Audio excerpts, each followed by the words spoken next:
మన ఛానల్ కి స్వాగతం.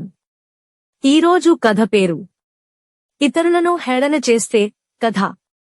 శ్రావణి 9వ తరగతి చదువుతున్నది. చాలా చురుకైన అమ్మాయి. కాని చాలా రోజుల నుంచి శ్రావణి దిగులుగా ఉంటుంది. అమ్మా నాన్నలు కారణం అడిగితే ఏమీ చెప్పడం లేదు.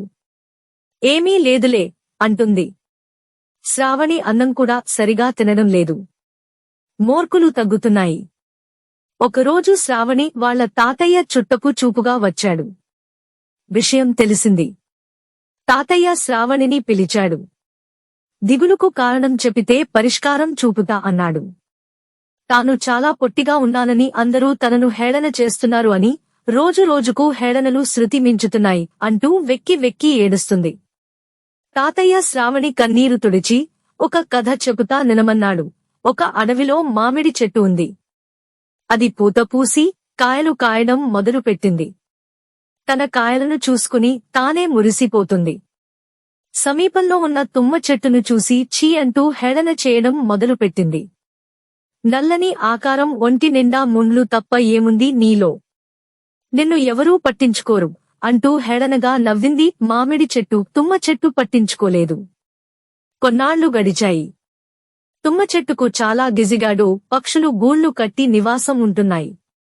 ఆ సమీపానికి వచ్చిన చాలామంది గిజిగాడు పక్షులను అవి పెట్టిన గూళ్లను ఆసక్తిగా చూస్తున్నారు. ముద్దు ముద్దుగా బంగారు రంగులో చూడ ముచ్చటగా ఉన్న ఈ బుల్లి పక్షులు ఎంత పెద్ద ముచ్చటైన గూళ్లను ఎలా కట్టాయి అన్నయ్యా అన్నది వాణి. అదే ఈ సృష్టిలోని వింత.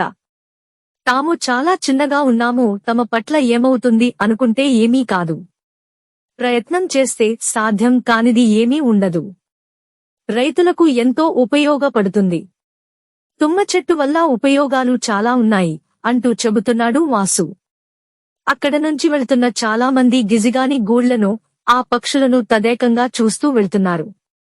చిట్టి పక్షులైన గిజిగాని గొప్పతనాన్ని, తుమ్మ చెట్టు విలువను చెప్పుకుంటున్నారు కొందరు. ఆ కాలంలో కాయలు కాయని మామిడి చెట్టును ఎవరూ పట్టించుకోవడం లేదు. మామిడి చెట్టుకు బుద్ధి వచ్చి తనను క్షమించమని వేడుకుంది. కథ ముగించాడు తాతయ్య.